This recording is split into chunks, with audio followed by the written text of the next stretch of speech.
Good evening. Welcome to TV5 top story. దేశవ్యాప్తంగా వివిధ కీలకమైన కేసులు విచారణ ఏళ్లకు ఏళ్లు ఎందుకు వాయిదా పడుతోస్తోంది?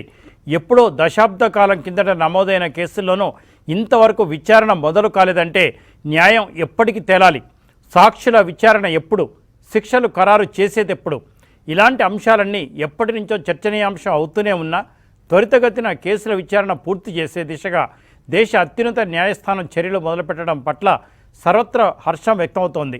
కక్షిదారులకు సంబంధించిన వివిధ రకాల కేసులతో పాటు ఆర్థిక నేరాల విషయంలో విచారణ మరింత వేగంగా జరగాలనే మాట ఇప్పుడు ప్రధానంగా వినిపిస్తోంది.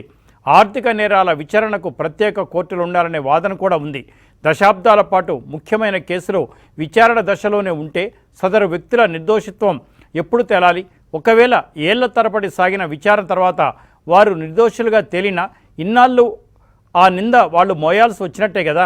ఒకవేళ దోషులుగా తేలితే తప్పు చేసిన వాళ్ళు ఇన్నాళ్ళు స్వేచ్ఛగా బయట తిరిగే అవకాశం ఇచ్చినట్టే కదా. ముఖ్యంగా ప్రజాప్రతినిధుల విషయంలో ఇలాంటి ప్రశ్నలు ఎన్నో తలెత్తుతున్నాయి. వివిధ కారణాలతో విచారణకు హాజరు కాకుండా వాయిదాలు కోరుతూ కేసుల్ని వారు జాప్యం చేస్తుండటం కూడా తీర్పులు ఆలస్యం అవుతున్నాయి. ఈలోపు వారు వివిధ అధికార హోదాల్లో దర్జా వెలగబెడుతున్నారు. ఇలాంటి వాటికి చెక్ పెట్టేలా కేసుల విచారణ త్వరితగతిన పూర్తి చేసేలా వ్యవస్థలో మార్పులు రావాలని న్యాయ నిపుణులు అభిప్రాయపడుతున్నారు. చట్టాల్లో వెసులుబాటు సామాన్యులకైనా ప్రజాప్రతినిధులకైనా ఒకేలా ఉండాలని అభిప్రాయపడుతున్నారు. కొందరు పాలకులు వ్యవస్థని దుర్వినియోగం చేస్తున్న విషయం కూడా ఇప్పుడు చర్చనీయాంశం అవుతోంది. కక్ష సాధింపునకు చట్టాన్ని దుర్వినియోగం చేసేవారిని ఆపాలనే డిమాండ్ కూడా ఉంది. ఈ నేపథ్యంలో న్యాయ వ్యవస్థలో ఎలాంటి మార్పులు రావాలని అంతా కోరుకుంటున్నారు. ఆర్థిక నేరాల కేసుల విచారణ ఎలా జరగాలి? ఇవన్నీ చర్చిద్దాం టాప్ స్టోరీలో.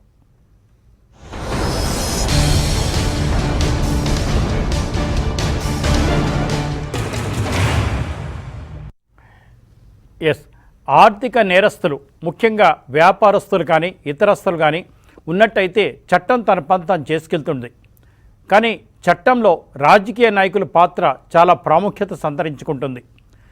రాష్ట్రపతి మొదలుకొని మిగతా వారంతా కూడా వీరి ఆధీనంలోనే సిబిఐ కానీ ఈడీ కానీ రాష్ట్రంలో అయితే ఏసీబీ కానీ సిఐడి విభాగాలన్నీ కూడా ముఖ్యమంత్రి పరిధిలోనే పనిచేస్తుంటాయి. ముఖ్యమంత్రి నియామక ఉత్తర్వులు కూడా అడిషనల్ డీజీ స్థాయిలో ఎస్పీ స్థాయిలో చేస్తుంటారు. అలాగే ప్రధానమంత్రి స్థాయిలో సిబిఐ ఈడీ ఇవన్నీ ఉంటాయి. ఎవరిని నియమించాలన్నది కూడా ఈ మధ్య కొత్తగా 3 పేర్లు ఇవ్వడం, దానికి సర్వోన్నత న్యాయమూర్తి గారు అలాగే ప్రతిపక్ష నేత మోడీ గారు అలాగే ప్రధానమంత్రి గారు కలిసి నియమించారు. కానీ ఇది అరుదుగా జరిగే అంశం. ఎవరైనా రాజకీయ నాయకుల ఒత్తిడి మేరకు ఇవన్నీ జరుగుతాయి. మరి రాజకీయ నాయకులు అవినీతి చేస్తే, రాజకీయ నాయకులు అక్రమాలు చేస్తే, కేసులు ఎవరైనా ప్రైవేటు వ్యక్తులు పెడితే నిజంగా శిక్షలు పడ్డ క్షణం ఏమైనా ఉన్నాయా? ఎక్కడో అరా కొర 1-2% శిక్షలు పడుతున్నాయి. కానీ దర్జాగా మన కళ్ళ ముందే ఎమ్మెల్యేలు కాకముందు, ఎంపీలు కాకముందు, రాజకీయాల్లోకి రాకముందు వీళ్ళ ఆస్తులు ఎంత, ఇప్పుడు ఎంత, ఇవన్నీ అక్రమాలు చేయకుండా వచ్చిన ఆస్తుల ప్రజలందరికీ తెలుసు. మరి ప్రజలు ఓట్లు ఎందుకు వేస్తున్నారు? అక్రమార్కులను ఎందుకు ప్రోత్సహిస్తున్నారంటే ప్రజలు కూడా ఎంతో కొంత కరప్ట్ అవ్వడమే. కులాల వారీగా వర్గాల వారీగా వెళ్ళి డబ్బులు తెచ్చుకోవడమే. ఓటును అమ్ముకున్నామంటే మిగతా అన్ని అమ్ముకున్న దానికన్నా ఎక్కువ గమనించే ప్రార్థన. ఇవన్నీ విషయాలు మనతో మాడడానికి విల్సన్ గారు, భారతీయ జనతా పార్టీ ప్రముఖ నాయకులు, అలాగే ముప్పాల సుబ్బారావు గారు ప్రముఖ సీనియర్ అడ్వకేట్, అలాగే లక్ష్మీనారాయణ గారు మరో హైకోర్టు సీనియర్ అడ్వకేట్ కూడా ఉన్నారు. బాలకోటయ్య గారు అమరావతిలో వారు అనుభవించినంత వ్యధ బహుశా స్వాతంత్రం వచ్చినాక ఎవరు అనుభవించలేదు. న్యాయస్థానాలు ఎంతో కొంత వారిని కాపాడుతున్నాయి. వారు కూడా మనతో ఉన్నారు. లక్ష్మీనారాయణ గారు నమస్కారం సార్. లక్ష్మీనారాయణ గారు, రాజకీయ నాయకుల మీద ఏ కేసులు వేసినా సరే సంవత్సరాల తరబడి 10 సంవత్సరాలైందండి మీ ముఖ్యమంత్రి మీద కేసు కానీ విజయసాయిరెడ్డి గారి మీద కేసు కానీ వేసి, ఒకవేళ వారు ఏమీ తప్పు చేయకపోతే న్యాయస్థానాలు అక్విటల్ చేయండి. ఒకవేళ తప్పు చేస్తే మిగతా వ్యక్తుల మాదిరిగానే శిక్షలు వేయండి. వారిని ప్రత్యేకంగా ఏమి చూడొద్దు అనే మేము కోరుకుంటున్నాం సార్. కానీ కోర్టుకు రారు, ఇష్టం వచ్చినట్టు అఫిడవిట్లు వేస్తుంటారు, స్వేచ్ఛగా తిరుగుతుంటారు, స్వేచ్ఛగా మాట్లాడుతుంటారు. ఎవరైతే అక్యూజ్డ్గా ఉన్నారో, ఎవరైతే సాక్షులుగా ఉన్నారో వారందరికీ ఉన్నత స్థాయి పదవులు ఇస్తారు, ప్రమోషన్ ఇస్తారు, ఇంకా చాలా చాలా కల్పిస్తారు. ఇటువంటి పరిస్థితుల్లో ఏ రాజకీయ నాయకుడైనా సరే ఇవాళ జగన్మోహన్ రెడ్డి గారి మీద ఉన్న కేసుల గురించి మాట్లాడుతాం తప్ప వ్యక్తిగతంగా వారికి మాకు సంబంధం లేదు. అలాగే తెలుగుదేశం పార్టీ వాళ్ళైనా సరే, ఏ పార్టీ వాళ్ళు తప్పు చేసినా సరే శిక్షలు ఉండాల్సిందే. అవి కూడా విత్ ఇన్ లిమిటెడ్గా. ఎందుకు జరగట్లేదు సార్? ఎక్కడున్నాయి న్యాయస్థానాల్లో లోపాలు? సార్, గతంలో కొంతమంది ముఖ్యమంత్రుల మీద, అంటే లల్లు ప్రసాద్ యాదవ్ గారు కానీ ఇంకా ఇతర ముఖ్యమంత్రుల మీద వచ్చినటువంటి కేసు నమోదైనప్పుడు ఈ ప్రస్తావన అంతా కూడా జరుగుతూనే ఉంది. అప్పుడున్న ఆర్థిక నేరాలు ఏవైతే ఉన్నాయో దానికి సంబంధించి కొన్ని లక్షల రూపంలో మాత్రమే ఉండేది. కానీ దానికి సంబంధించి ఆ రోజే కోర్టులు ఎంతో స్పందించేసి త్వరితగతగా ఇన్వెస్టిగేషన్ జరపాలని చెప్పేసి ఎన్నో ఛార్జ్షీట్లు కూడా తొందరగా ఫైల్ చేసేసి కోర్టు ప్రొసీడింగ్స్ కూడా కంప్లీట్ చేయాలని చెప్పి ఆదేశాలు జారీ చేసిన నేపథ్యంలో జాప్యం జరిగినాయి. కోర్టులో ఏదైతే జరగాల్సిన ప్రొసీడింగ్స్ ని ఏదో ఒక డిశ్చార్జ్ పిటిషన్ వేయటమో లేకపోతే దాన్ని కౌంటర్స్ అంటమో, దానికి సంబంధించినటువంటి ఎవరైతే గవర్నమెంట్ తరఫున అపీర్ అవుతారో వాళ్ళు కూడా సరైన స్పందన ఇవ్వకపోవటము, దానికి సంబంధించి కోర్టు ప్రొసీడింగ్స్ లో సరైన సహకారం లేకపోవడం, కోర్టులు కూడా దాన్ని గమనించకపోవటము, కోర్టులు కూడా తేలిగ్గా తీసుకోవటం కూడా జరిగింది. ఈ సందర్భంలో మన జగన్మోహన్ రెడ్డి గారు ఎవరైతే మన ముఖ్యమంత్రి గారు ఉన్నారో దానికి సంబంధించినటువంటి కేసు భారతదేశంలోనే ఒక ప్రాముఖ్యత నోచుకున్నటువంటి కేసు. ఎందుకంటే ఇతర ముఖ్యమంత్రుల మీద ఉన్న కేసులు ఒకటో రెండో సిబిఐ కేసులు ఉంటాయి. కానీ ఈయనకి ఓన్లీ సిబిఐ సంబంధించి 11 కేసులు, అట్లాగే ఈడీ సంబంధించినటువంటి 3 కేసులు, అతనితో పాటు అతని ఫ్యామిలీ మెంబర్స్, ఈ రోజైతే ఎవరైతే అధికారాన్ని చలాయిస్తూ అట్లాగే వారికి సంబంధించి సహాయ సహకారాలు అందిస్తూ అట్లాగే వాళ్ళకి అడ్వైజర్ గా ఉంటూ వాళ్ళలో పార్టీకి మరి పెద్దలుగా ఉన్నటువంటి వ్యక్తులందరి మీద కూడా కేసులు నమోదైనటువంటి జరిగింది. కాబట్టి దీన్ని ప్రత్యేకంగా ఇలాంటి కేసులు కనుక త్వరితగతంగా నిర్ణయించకపోతే ఈ రోజు మాలాంటి రేపొద్దున చిన్న లాదడిగా వాడికి కానీ లేదా సామాన్యుడు కానీ రేపు చిన్న చిన్న నేరాలు చేసేవాడికి కానీ లేదా ఇంకా పెద్ద పెద్ద నేరాలు చేయాలనుకుని పైకి రావాలనుకున్న వాళ్ళకి కానీ ఒక చట్టం మీద నమ్మకం పోయేటువంటి పరిస్థితి ఏర్పడుతుందండి. మీకు సిబిఐ గురించి మనం ఈ రోజు చూస్తున్నాం. లా అండ్ ఆర్డర్ పోలీసు కావచ్చు, లేకపోతే సిఐడి కావచ్చు, లేకపోతే ఇంకొకటి మన ఏసీబీ కావచ్చు, ఇతర ఇన్వెస్టిగేషన్ ఏజెన్సీస్ అన్ని కూడా ఉన్నాయి. కానీ సిబిఐకి ప్రత్యేకమైనటువంటి అధికారాలని కట్టబెట్టేసి సిబిఐ ఇండిపెండెంట్ పవర్స్ బదిలీ చేస్తూ వాళ్ళ అపాయింట్మెంట్ చేసినప్పుడు ఒక ప్రైమ్ మినిస్టర్ కానీ లేకపోతే ఒక సిజేఐ కానీ లేకపోతే ప్రెసిడెంట్ ఆఫ్ ఇండియా తమ రిప్రజెంటేటివ్ హోమ్ డిపార్ట్మెంట్ సంబంధించిన మినిస్ట్రీలు కానీ వాళ్ళు సెలెక్ట్ చేసినప్పుడు వాళ్ళ యొక్క ఎంతవరకు ఈ ఇన్వెస్టిగేషన్ లో ఈ రాజకీయ నాయకులు కావచ్చు, పబ్లిక్ సర్వెంట్, అంటే ఈ సిబిఐ అనేది అసలు ఎస్టాబ్లిష్ చేసినప్పుడే పోలీసు ఎస్టాబ్లిష్మెంట్ యాక్ట్ కింద ఎస్టాబ్లిష్ చేసినప్పుడే ఒక ఐఆర్ ఆఫీసర్స్ ఇండియా లెవెల్లో ఉన్న ఐఆర్ ఆఫీసర్స్ చేసే కరప్షన్ ని తట్టుకోలేక ఆ రోజు చేసేసి తర్వాత రాను వాళ్ళకన్నా కూడా పొలిటికల్ లీడర్స్ ఎక్కువ వల్ల కూడా ఈ భారతదేశానికి నష్టపోతున్న ఆర్థిక నేరాలు 10 ఏళ్ళకి వీళ్ళే ఉన్నారని చెప్పేసి చేయడం జరిగింది. అప్పుడు కూడా సిబిఐ కొంతవరకు సక్సెస్ కానప్పుడు మళ్ళీ సిబిసి అని చెప్పేసి 2003లో మరి సెంట్రల్ విజిలెన్స్ కమిషన్ కూడా ఏర్పాటు చేయడం జరిగింది. ఎందుకంటే ప్రతి సిబిఐ కేసును మానిటరింగ్ చేసేటువంటి పవర్ సిబిసి కూడా ఉన్నటువంటి విధానం మనం చూస్తున్నాం. అయినా కూడా ఫలితం దక్కలేదు. ఫలితం దక్కపోయినప్పుడు 2018లో ఒక ఉపాధ్యాయ గారు అని చెప్పేసి అలాంటి అడ్వకేట్ ఒక అతను కోర్టును ఆశ్రయించడం, ఒక సోషల్ ఆర్గనైజేషన్ అతను, దానికి సంబంధించి 2018లో మరి మన సుప్రీంకోర్టు నిర్ధారించిన విషయం ఏంటంటే సుమారు 4444 కేసులు పొలిటికల్ లీడర్స్ మీద పెండింగ్ ఉన్నాయి. దానికి గల కారణాలు అంటే కోర్టులో పెండింగ్ ఉన్న కేసులు కావచ్చు, మరి పోలీస్ స్టేషన్ లో ఇన్వెస్టిగేషన్ లో ఉన్నటువంటి పెండింగ్ ఉన్న కేసులు కావచ్చు, ఇవన్నీ కోర్టు పరిధిలోకి వస్తాయి కనుక చివరిని కోర్టుని ఎక్కువగా మరి నిర్ధారించడం జరిగింది. మీరు తొందరగా ట్రయల్ చేయండి, ఎవరైనా ఛార్జ్ షీట్ ఫైల్ చేయకపోతే ఫైల్ చేయమని చెప్పేసి ఆదేశాలు ఇవ్వండి, వారెంట్లు ఎగ్జిక్యూట్ చేయండి, లేదు మిగతా ప్రొసీడింగ్స్ అనేది ఇమీడియట్ గా కంప్లీట్ చేయాలి. వాళ్ళు ఏదైనా ఇంటీరియం పిటిషన్స్ అంటే MP petition, decide petitions Jaganmohan Reddy గారు వేశారు, చాలా పిటిషన్స్ ఆయన తరఫున ఆయన ముద్దాలు కూడా వేశారు. సపోజ్ వాళ్ళు 13 మంది ముద్దాయిలు ఉంటే ఈ రోజు ముద్దాయి వేస్తాడు, దానికి సంబంధించి అదేదో డిస్పోజ్ అయింది, మళ్ళీ ఇంకొక ముద్దాయి వేస్తాడు, అట్లా ముద్దేసి ఇలాంటి వెసులుబాటు కలిగించేటువంటి చట్టం చూసినప్పుడు కూడా మనకు కొంత ఆలోచన పరిధి పెంచుకోవాల్సిన పరిస్థితి ఉంది. కాబట్టి ఈ ఏదైతే ఉందో సుప్రీంకోర్టు ఆదేశాలు ఇప్పటి వరకు లోపయిష్టాలను చట్టంలో ఉన్నటువంటి దాన్ని ఉపయోగించుకున్నారో దాన్ని అధిగమిస్తూ ఈ రోజు 2018లో ఇచ్చిన తీర్పు ఒక సూచనాప్రాయంగా ఉంటది. కాబట్టి లక్ష్మణ్ గారు మళ్ళీ మీ దగ్గరికి వస్తాను. విల్సన్ గారు నమస్కారం సార్. నమస్తే అండి.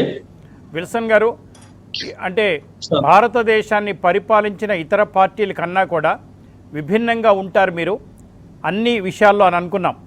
కానీ 10 సంవత్సరాల క్రితం పెట్టిన కేసులు కూడా మీరు పరిష్కారానికి నోచుకోవట్లేదు.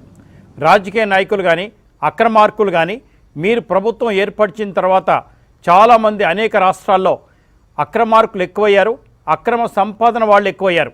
రాజకీయ నాయకులు కానీ, ఆఫీసర్స్ కానీ, వ్యాపారస్తులు కానీ. భారతీయ జనతా పార్టీని ఎంతోమంది మోడీ గారి నాయకత్వంలో, అమిత్ షా గారి నాయకత్వంలో మేమంతా కూడా ఎక్స్పెక్ట్ చేశాం సార్, అక్రమార్కులు ఉండరు, కాంగ్రెస్ పార్టీలో జరిగిన అవకతవకలు మీ దగ్గర జరగవని. కానీ మీరు పెంచి పోషిస్తున్నంతగా ఎవరు పెంచి పోషించట్లేదు. దయచేసి సిబిఐ స్వతంత్ర సంస్థ, మాకు సంబంధం లేదు అనే ఒక్క మాట చెప్పి తప్పించుకునే ప్రయత్నం మాత్రం చేయకండి. సార్ గుడ్ ఈవినింగ్ సార్, మీకు ప్యానల్లో ఉండే పెద్దలందరూ కూడా. ముందు భారతీయ జనతా పార్టీ ఒక రాజకీయ పార్టీగా ఖచ్చితంగా మా పరిపాలన 7 సంవత్సరాల ఈ పరిపాలన కాలంలో ఎక్కడ ఏ మంత్రి మీద కూడా ఒక్క అవినీతి ఆరోపణ లేదనేది ముందు మీరు గమనించాలి. అదే సమయంలో సిబిఐ మా చెప్పు చేతుల్లో ఉంటుంది అని ఒక ప్రచారం నడుస్తూ ఉంటుంది. అది సహజం, ఎవరు ప్రభుత్వంలో ఉంటే వాళ్ళ చేతుల్లో సిబిఐ ఉంటుంది అనుకుంటాం.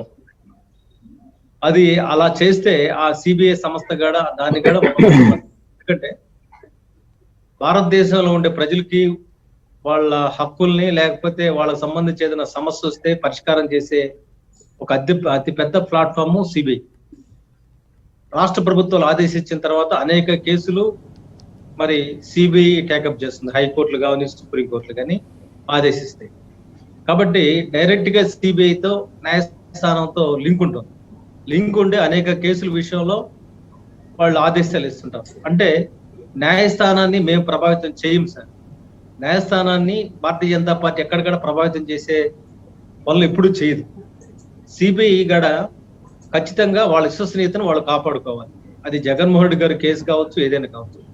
అయితే దీంతో పాటు నేను చెప్పదలుచుకున్న ఒక కీలకమైన విషయం ఏంటంటే, ఎవరి మీదైనా సరే ఆర్థిక పరమైన ఆరోపణలు ఉంటే వాళ్ళు ముఖ్యమంత్రి లాంటి పదవులు తీసుకోకుండా, ప్రధానమంత్రి లాంటి పదవులు తీసుకోకుండా, ఇంకా కీలకమైన హోంమంత్రి లాంటి పదవులు తీసుకోకుండా వాళ్ళు స్వీయ నియంత్రణ పాటించాలి. ఇందులో సందేహం. మన రాష్ట్రంకి వస్తే జగన్మోహన్ రెడ్డి గారు 2004 ముందు, అంటే వాళ్ళ నాన్న ముఖ్యమంత్రి కాకముందు ఉన్న ఆస్తులు ఏంటి, ఆ తర్వాత వచ్చిన ఆస్తులు ఏంటి, ముఖ్యమంత్రి అయిన తర్వాత ఎక్కడి నుంచి ఆస్తులు వచ్చాయి, ఇవన్నీ కూడా ప్రజలకు తెలుసు, ఓపెన్ సీక్రెట్. మరి అలాంటి వ్యక్తిని ఇన్ని వేల కోట్లు కుంభకోణాలు చేశాడు, లేకపోతే కుంభకోణాలు చేస్తేనే సాక్షి, లేకపోతే భారత సిమెంటు, లేకపోతే ఇతరత్ర ఆర్థిక సంస్థలన్నీ కూడా వచ్చాయనే సంగతి ప్రజలందరికీ కూడా తెలుసు. కాబట్టి ప్రజా కోర్టులను తిరస్కరించాల్సిన పర్సనాలిటీ మరి జగన్మోహన్ రెడ్డి గారు. ఆయన సీఎం అయిన తర్వాత ఇన్ఫ్లుయెన్స్ చేశాడనే దృష్టం మరి కేసులు ఉన్న శ్రీలక్ష్మి గారిని కానీ, కేసులు ఉన్న తనతో పాటు కేసులు ఉన్న శ్యామ్ బాబు గారు కానీ, ఇంకా కేసులు ఉన్న విజయసాయి రెడ్డి గారు కానీ, లేకపోతే సుబ్బారెడ్డి గారు కానీ, వీళ్ళందరినీ కూడా ఆయన తనతో పాటు ముఖ్యమంత్రి స్థానంతో పాటు వీళ్ళందరినీ కూడా పవర్ సెంటర్ లో పెట్టారంటే అదంతా కూడా సాక్షులు ప్రభావితం చేయడం, అదేవిధంగా అధికార దుర్వినియోగం. కాబట్టి ఈ వ్యవస్థ మారాలనే దగ్గర మీతో నేను ఏకీపిస్తున్నాను. అందులో ఇంకొక మాటలేదు. అదే సమయంలో భారతదేశంలో సిబిఐ విశ్వసనీయత పోతే అది భారత ప్రభుత్వానికి కూడా చెడ్డ పేరే. కాబట్టి భారత ప్రభుత్వానికి మంచి పేరు తేవడం కోసమే సిబిఐ అధికారులు కూడా వాళ్ళు కూడా ఒక్క నిమిషం. అదే సమయంలో రాష్ట్రం పరిధిలో కూడా పోలీస్ యంత్రాంగం ఉంటుంది. స్వయాన జగన్మోహన్ రెడ్డి గారు వాళ్ళ సొంత చిన్నాయనకి సంబంధించి ఒక హత్య జరిగితే 2 సంవత్సరాల తర్వాత ఒక రంగయ్య దొరికాడు. అంటే జగన్మోహన్ రెడ్డి గారి నేతృత్వంలో పోలీసులు ఏం చేస్తున్నారు, వాళ్ళ దగ్గర ఉండే సిఐడీలు ఏం చేస్తున్నారు, సొంత చిన్నాయన్నే ఆయన పట్టుకోలేకపోతే ఆయన ముఖ్యమంత్రి సీట్లో కూర్చున్నారు కూడా. ఇవన్నీ కూడా ప్రజలు వేరే చేసుకుని నిన్నగా మన ఏలూరు ఎలక్షన్లో కూడా మళ్ళా గెలిపించారు. అంటే ప్రజా చైతన్యం తేవడం కోసం మీడియా ఒక ప్రముఖ పాత్ర వహిస్తుంది. మీతో కూడా మేము స్వరం కలిపి అనేక సమస్యల నడుస్తామని మేము తెలియజేస్తాం. సుబ్బారావు గారు నమస్కారం సార్. నమస్తే సార్. నమస్కారం గారు. సార్, ఏదైనా సరే ప్రతి వ్యవస్థలో కూడా మార్పులు రావాలండి. రాజకీయ నాయకులు ఆస్తులు ప్రకటించటం యథావిధిగా కొనసాగుతున్నా ప్రజలు ఎవరు కూడా నమ్మటం లేదు సార్. ఇదొక తూతు మంత్రంగా కనిపిస్తోంది. ప్రతి ఒక్కరికి తెలుసు ఎవరు అక్రమంగా సంపాదించారు, ఎవరు సక్రమంగా సంపాదించారు, ఎవరు ఆర్థిక పరిస్థితి ఎలా ఉందో ప్రతి ఒక్కరికి తెలుసు. కానీ భారతదేశంలో వ్యవస్థలు కుప్పగూలుతున్నమాట వాస్తవం. న్యాయస్థానాల్లో అయితే ఒకళ్ళు కంటెంప్ట్ ఆఫ్ కోర్ట్ అయినా నేనేం బాధపడలేదు సార్. న్యాయ వ్యవస్థ ఎంత దుర్వినియోగం అవుతుందంటే చెప్పలేం. ఒకరు డిశ్చార్జ్ పిటిషన్ వేస్తారు, దాని మీద అఫిడవిట్ అంటారు, దాని మీద కౌంటర్ అంటారు, ఇంకోటి అంటారు. సంవత్సరాల తరబడి తర్వాత తీర్పు ఏమొస్తో మనం చెప్పం. సాక్షుల విచారణ అదొక హులక్కు. అసలు తీర్పులే ఒక రకంగా ఉంటాయి. ఎప్పుడో 50-60 సంవత్సరాల తర్వాత వచ్చే తీర్పులు ఎవరికి కావాలండి? ప్రపంచ న్యాయ వ్యవస్థ అంతా ఇలాగే ఉందా? ఆ పార్టీ ఈ పార్టీ అని కాదు, అందరూ కూడా అక్రమాలు ఎందుకు చేస్తారంటే ఇది తేలేది ఎప్పుడు, కేసులు పెట్టేది ఎవరో, తేలాలంటే సాక్షులు ఉండాలి, అవేనా అయ్యేది కాదు పోయేది కాదు అని చెప్పి మాట్లాడుకుంటున్నారు. అలాగే జగన్మోహన్ రెడ్డి గారికి తెలవదండి, వాళ్ళ బాబాయిని ఎవరు చంపారో తెలుసుకోలేని పరిస్థితుల్లో నిజంగా సిఐడి ఉందా? ఒకవేళ ఏపీ పోలీసులు ఆ పరిస్థితిలో ఉంటే అసలు పోలీసులు ఎందుకండి? కోడికత్తి సీన్ ఎక్కడున్నాడు? అసలు ఆ హత్యాయత్నం ఎందుకు జరిగింది? ఈ 2 విషయాలు అయితే ప్రజలందరికీ తెలుసండి. సామాన్యులకో న్యాయం, రాజకీయ నాయకులకో న్యాయమా? ఒకటి సాంబశివరావు గారు, సార్ ఇందాక లక్ష్మణ్ చెప్పినట్టుగా భారతదేశంలో 4442 మాజీ తాజా ఎమ్మెల్యేలు, ఎంపీలు నేరారోపణలు ఎదుర్కొంటున్నారు. వీరిలో 2556 మంది తాజా ఎమ్మెల్యేలు, ఎంపీలు. దానిలో మన జగన్మోహన్ రెడ్డి గారు కూడా ఒకళ్ళు, విజయసాయి రెడ్డి గారు, జగన్మోహన్ రెడ్డి గారు కూడా ఒకళ్ళు. ఇక్కడ చాలా స్పష్టం ఏంటంటే మన ఆంధ్రప్రదేశ్లో ఉన్నటువంటి పరిస్థితి మిగతా రాష్ట్రాల్లో ఉన్న పరిస్థితికి చాలా భిన్నంగా ఉంది. ఎందుచేతంటే ఆల్రెడీ గతంలో కూడా లా కమిషను నేరారోపణలు ఎదుర్కొన్నటువంటి రాజకీయ నాయకులు ఎవరైతే ఉన్నారో వీళ్ళు ప్రజాప్రతినిధులుగా కొనసాగకుండా ఒక చట్టాన్ని రూపొందించాలని చెప్పేసి రికమెండ్ చేసింది. అది కూడా దాని మీద డిఫరెన్స్ ఒపీనియన్ అడిగారు. దాని మీద గ్రీవియస్ అఫెన్సెస్ ఏవైతే ఉన్నాయో అలాంటి వాటిలో ఇన్వాల్వ్ అయిన వాళ్ళని ఎన్నికల్లో పోటీ చేయడానికి అనర్హులుగా ప్రకటించాలి అని చెప్పేసి. అది మరి కేంద్ర ప్రభుత్వం పార్లమెంట్లో పెట్టి అదేమైనా చట్టం తీసుకొచ్చేసి ప్రజా ప్రాతినిధ్య చట్టాన్ని సవరించి తీవ్రమైన నేరారోపణలు ఎదుర్కొంటున్న వాళ్ళు ఎన్నికల్లో పోటీ చేయడానికి అనర్హులు అని చెప్తే తప్ప ఈ మెనేజ్ అంతా పోదండి. కాబట్టి ఇక్కడ చాలా స్పష్టమండి. 2018లో బీజేపీకి సంబంధించిన న్యాయవాది అశ్విని ఉపాధ్యాయ గారు పిటిషన్ వేశారు. రాజకీయ నాయకుల మీద నేరారోపణలు ఉన్నాయి, వాళ్ళే అధికారంలో కొనసాగుతున్నారు, వాళ్ళ మీద సత్వర విచారణ జరగాలి, పెండింగ్ లో ఉందని చెప్పేసి. దాని మీద అప్పుడు తీర్పు చెప్పారు. తర్వాత రీసెంట్ గా 2020లో ఎన్వి రమణ గారు కూడా చాలా క్లియర్ గా డైరెక్షన్స్ ఇచ్చారు.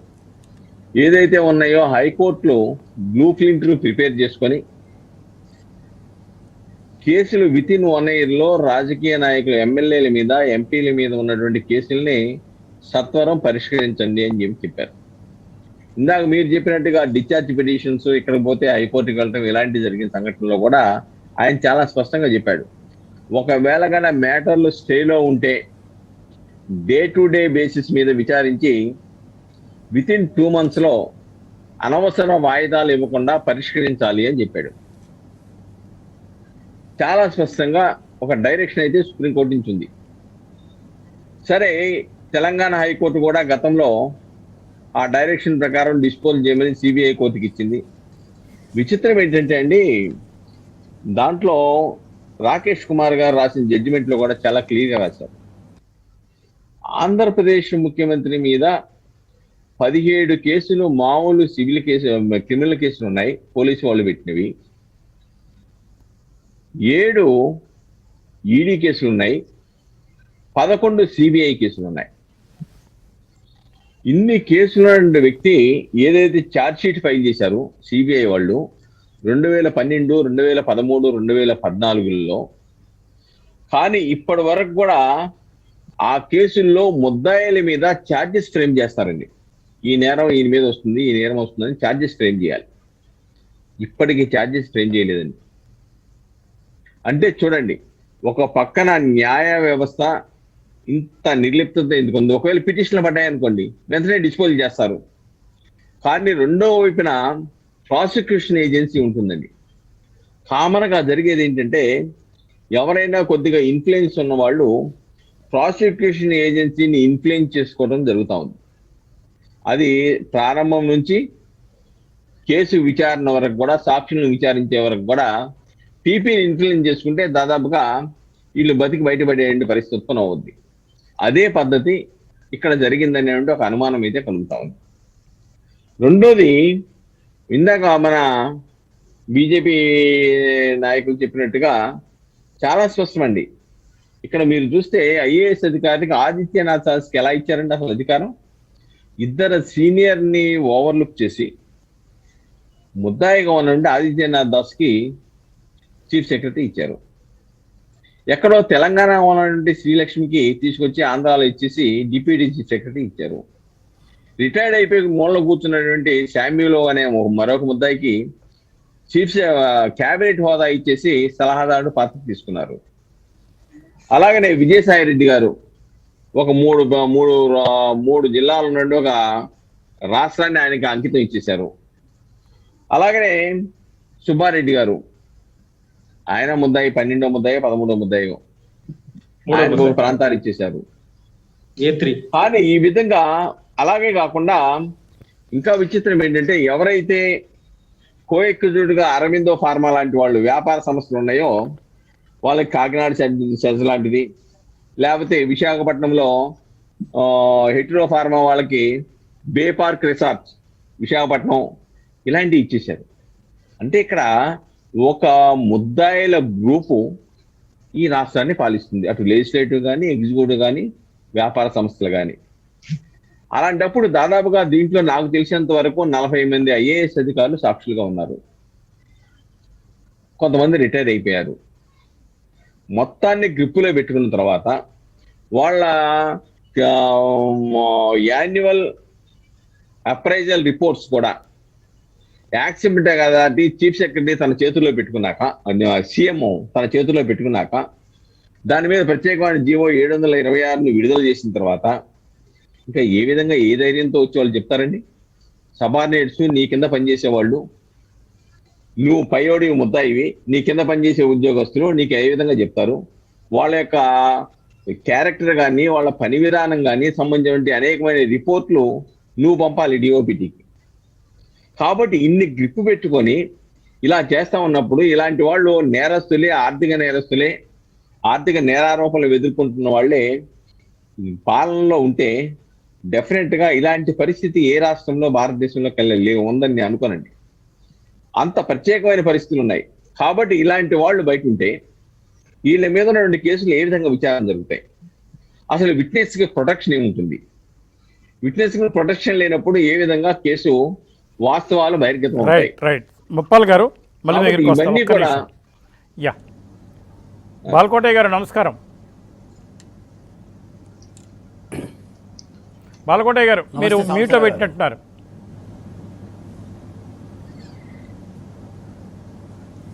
లేదండి. రైట్. బాలకోటయ్య గారు, అందరికన్నా ఎఫెక్ట్ అయింది మీరే. కొత్తగా రోడ్లు కూడా తవ్వేశారని తెలిసింది. దానికి పోలీసులు ఏమని ట్వీట్ చేశారంటే, నాకు వచ్చిన సమాచారం ప్రకారమే సబ్జెక్టు కరెక్షన్. వాళ్ళు ఏం చెప్పారంటే, ఒక గ్రామంలో రోడ్లు పాడైపోయాయి కాబట్టి ఇక్కడున్న మట్టిని తీసుకెళ్ళి వేసుకున్నారు, అందులో తప్పేముంది అని. ఎస్, డీజీపీ ఆఫీస్ దగ్గర ఉన్న తార్ రోడ్లు, గౌరవనీయ ముఖ్యమంత్రి గారి ఇంటికి దారితీసే తార్ రోడ్లు కూడా ఆయా గ్రామాల ప్రజలు కనుక మట్టి లేకపోతే జేసీబీ తెచ్చుకొని తవ్వుకొని తీసుకెళ్ళండి, ఏమవుద్దో చూద్దాం. ఇదేనా పరిస్థితి? ఒకవేళ న్యాయస్థానాలు లేకపోతే అసలు అమరావతిలో ప్రజలు బ్రతికేవాళ్ళ? ఈపాటి కర్రలు తీసుకొని కొట్టి చంపేసేవాళ్ళు. అటువంటిది న్యాయస్థానం మీద కూడా నేను మాట్లాడుతాను sir. With in time frame ఒకటి చేసి రాజకీయ నాయకులు అవినీతి చేస్తే ఒకవేళ శిక్షలు వేయండి, చెయ్యలేదు అంటే అక్విటల్ చేయండి. కేంద్ర ప్రభుత్వానికి వీళ్ళ ఎంపీల అవసరం ఉందా లేదా? రాజ్యసభలో మెజార్టీ లేదు కాబట్టి వీళ్ళని భయపెట్టి లేదా బ్రతిలాడుకొని కేసుల బూచి చూపించి పబ్బం గడుపుకున్న మాట వాస్తవం వాస్తవం వాస్తవం. దయచేసి ఇటువంటి వ్యవస్థను క్రియేట్ చేయకండి. బాలకోటయ్య గారు.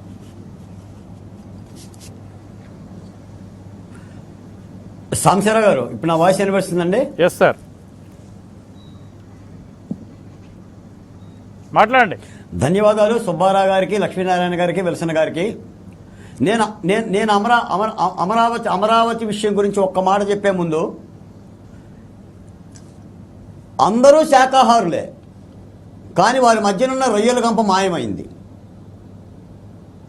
ఈ రోజున భారత న్యాయ వ్యవస్థ కూడా సామాన్యుడి దగ్గర ప్రశ్నార్థకమయ్యింది. సాక్షాత్ ఈ రాష్ట్ర ముఖ్యమంత్రి గారే న్యాయ వ్యవస్థను కూడా మెయింటెనెన్స్ చేయొచ్చు, దాన్ని దగ్గర చేసుకోవచ్చు, అలా చేస్తున్నారని గత ప్రభుత్వం మీద కూడా ముఖ్యమంత్రి గారు విమర్శ చేశారు. నేను అడుగుతున్నాను సుబ్బారావు గారిని, లక్ష్మీనారాయణ గారి హైకోర్టు న్యాయవాదులు, కామన్ మ్యాన్కి న్యాయం దూరంగా ఉంది, శిక్ష దగ్గరగా ఉంది. ఇటీవల అమెరికాలో జార్జ్ ఫ్లాయిడ్ చనిపోతే 11 నెలల్లో 22 ఏళ్ల 5 నెలలు శిక్ష విధించారు అమెరికా రాజ్యాంగం. ప్రపంచంలో అత్యంత అద్భుతమైన రాజ్యాంగంగా చెప్పుకుంటున్న భారతీయ వ్యవస్థలో ఏళ్లకు ఏళ్ళు న్యాయ వ్యవస్థలో కేసులు పెండింగ్ అయినాయి. ఈ రోజున టీవీ5లో చట్టానికి కళ్ళు కావాలి అని చెప్పి పెట్టారు. చట్టానికి కళ్ళే కాదు, కాళ్ళు కావాలి, చేతులు కావాలి, పనులు కావాలి. రాజ్యాంగ కవచాన్ని న్యాయ వ్యవస్థ రక్షించాలి. ముఖ్యంగా ఆంధ్రప్రదేశ్ తీసుకుంటే ఇందాక పెద్దలందరూ చెప్పినట్టుగా వివేకానంద రెడ్డి గారి హత్య కేసు విచారణ 2 ఏళ్ళు కూడా పూర్తి కాకపోతే, ఎప్పటికీ కానీ ముద్దాయిలను కూడా మీరు పట్టుకోలేకపోతే ఇక కేసు విచారణ న్యాయస్థానాలు ఎప్పుడు జరుగుతుంది? ఏ వ్యవస్థకు ఆ వ్యవస్థ ప్రజల మద్దతుని కోల్పోతుంది. మనం విన్నాం, సాంబశివరావు గారు గతంలో తరిమిల నాగిరెడ్డి గారు అని ఒక ఎమ్మెల్యే పార్లమెంటు అసెంబ్లీలో పందుల దొడ్డితో సమానమని ప్రకటించాడు ఆయన. ఇదే విధమైన పద్ధతి కొనసాగితే ఈ రాష్ట్రంలో మా అంబేద్కర్ చెప్పినట్టుగా అలదొడలో తిరుగుబాట్లు వస్తాయి. ప్రత్యేకించి ఆంధ్రప్రదేశ్ని చూసి మాట్లాడుతున్నా. మాకు అన్ని వ్యవస్థలు కుళ్ళిపోయినాయి. ప్రజాప్రతినిధి వ్యవస్థ కుళ్ళిపోయింది, కార్యనిర్వాహక వ్యవస్థ కుళ్ళిపోయింది, ముఖ్యమంత్రి వ్యవస్థ కుళ్ళిపోయింది. న్యాయ వ్యవస్థ ఒక్కటే ఆంధ్రప్రదేశ్లో కాస్త ఊరట కలిగించే పరిస్థితి వచ్చింది. ఇది న్యాయ వ్యవస్థ పరిస్థితి. పోతే అమరావతి విషయానికి వచ్చేసరికినే అమరావతిలో వైకాపా దొంగలు పడ్డారు. మా ఇసుకని, కంకర్ని, గ్రావెల్ని, పైపుల్ని, ఐరన్ని, ఎలక్ట్రికల్ సామాన్ని 3 నెలలుగా ఎత్తుకుపోతున్నారు. వాళ్ళు ఇళ్ళకు తీసుకెళ్తున్నారో లేదా ముఖ్యమంత్రి కార్యాలయానికి తీసుకెళ్తున్నారో వాళ్ళ ఇష్టం. ప్రభుత్వమే అవకాశం ఇచ్చింది ఎత్తుకెళ్ళమని. ఎవడు పడితే వాడు ఏముంది అందులో. అమరావతిలో సాంబశివరావు గారు ప్రభుత్వం దాన్ని నాశనం చేయదలుచుకుంది. అమరావతి ఇప్పుడు ఇదంతా కూడా మన ఆర్మీ సినిమాలు తీసినట్టుగా రక్త చరిత్ర సినిమాలు. అమరావతి మీద పగ, మహిళల మీద పగ, ఒక సామాజిక వర్గం మీద పగ, అమరావతి ఉద్యమకారుల మీద పగ. ఇవన్నీ రాయలసీమ సంస్కృతి, పులివెందుల సంస్కృతి. ఏంటి ఆ ఇసుక తీసుకెళ్ళటం ఏంటి, ఆ రోడ్లు ధ్వంసం చేయటం ఏంటి? అది పబ్లిక్ ప్రాపర్టీ.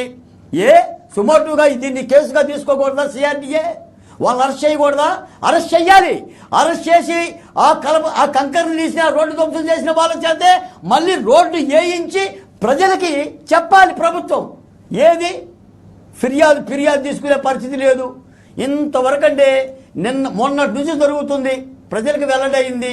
టీవీ5లోనో మరో ఛానల్లోనో ఈ విధంగా కథనాలు వస్తున్నా ఒక్క ఎమ్మెల్యే కానీ ఎంపీ కానీ తేలుగుట్టిన దొంగల్లాగా ఉన్నారు తప్ప మాట మాట్లాడే పరిస్థితి లేదు. అసలు ఆ సంఘటన జరిగిందే ఉద్దండరాయనపాలెంలో. అక్కడ ఒక ఎంపీ గారు ఉన్నారు, సాక్షాత్తు ఎంపీ. మరి ఈయన ఊళ్ళో ఉన్న కంకర గురించి మాట్లాడలేకపోతే పార్లమెంట్లో మా గురించి ఏం మాట్లాడతాడండి? కంకర గురించి మాట్లాడలేనోడు ఆంధ్రప్రదేశ్ హక్కుల గురించి ఏం మాట్లాడతాడు ఆ ఎంపీ? రిజర్వేషన్ ఫలాలతో, అంబేద్కర్ యొక్క ఆశించిన ఫలాలతో మీరు ఎంపీ అయ్యి ఎవరో నాకు సీట్ ఇచ్చారు, ఆయన నా గుండెల్లో ఉన్నాడు, ఆయన గుండెల్లో ఉంటే ఇస్తారా రిజర్వేషన్ స్థానం? ముఖ్యమంత్రి గారు పెట్టారా ఏంటి రిజర్వేషన్ స్థానాలు? బిఆర్ అంబేద్కర్కి పేరు పెట్టారు. పూజించండి ఆయన్ని చేతులు జోడించి. అని ఊరిని పట్టించుకోలేని వాళ్ళు ఈ రాష్ట్రాన్ని ఏం పట్టించుకుంటారు? మరి అడవి కాసిన వెన్నెలైపోయి ఏం మాట్లాడాలో అర్థం కాని పరిస్థితి. ఆ మహిళల కన్నీళ్లు చూస్తుంటే అసలు గత ప్రభుత్వం చెప్పింది జగన్మోహన్ రెడ్డి గారు వస్తే రాజధాని ఉండదు అని. సరే మేమేం చేశామంటే అలా జరగదేమని చెప్పి పూర్తిగా నమ్మలా అమరావతి రైతులు. దాని ఫలితంగా ఆయనకు అవకాశం ఇచ్చారు.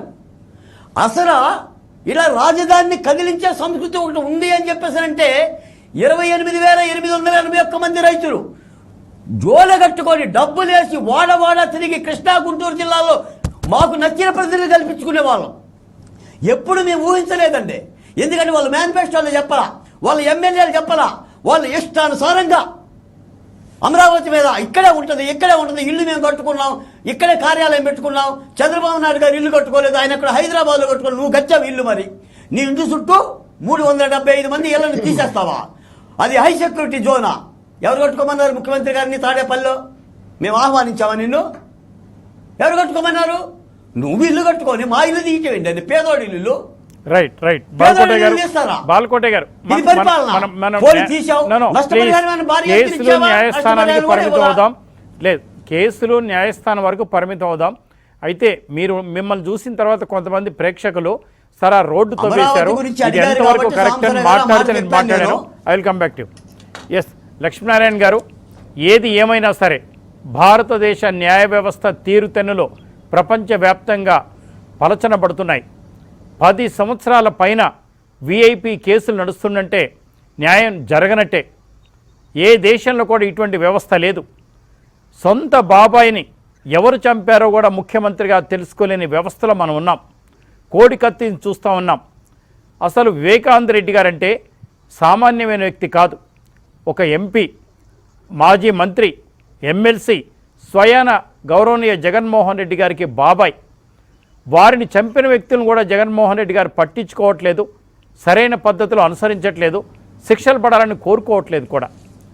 గౌరవనీయ సునీత గారు, వివేకానంద రెడ్డి గారి అమ్మాయి స్పష్టంగా చెప్పింది, జగన్మోహన్ రెడ్డి గారికి తెలుసు, షర్మిలమ్మ గారికి తెలుసు, విజయలక్ష్మి గారికి తెలుసు అని.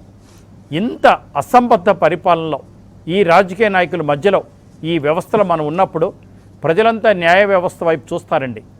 నాకు తెలిసి సిఐడి చీఫ్ కానివ్వండి, మిగతా వాళ్ళు కానివ్వండి, సరైన పంథాలో ఉన్నట్టుగా ఎవరో భావించట్లేదు.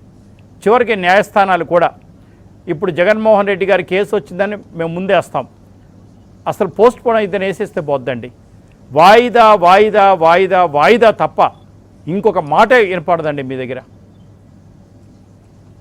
మరి వివేకానంద రెడ్డి గారి కేసు వచ్చేసరికి అక్కడ మనకు కనిపిస్తున్న ఘటనలు కానీ, ఇన్వెస్టిగేషన్ ఏజెన్సీ యొక్క ప్రొసీడింగ్స్ కానీ, ఒక లాయర్గా మాకు అర్థమవుతున్న విషయం ఏంటంటే జరిగిన సంఘటనల్ని ఎట్ట మార్చి చేయాలన్న ఆలోచనతో ఉన్నట్టుగా ఇన్వెస్టిగేషన్ కనిపిస్తుంది తప్పితే ఆ ఇన్వెస్టిగేషన్ లో ఎవరైతే ఇన్వాల్వ్ అయ్యారో ఆ ముద్దాయిల్ని శిక్షించే దిశలో ఇన్వెస్టిగేషన్ జరుగుతున్నట్టుగా కూడా ఎక్కడా కూడా పలు అనుమానాలు రేకెత్తించేటువంటి పరిస్థితి ఉంది.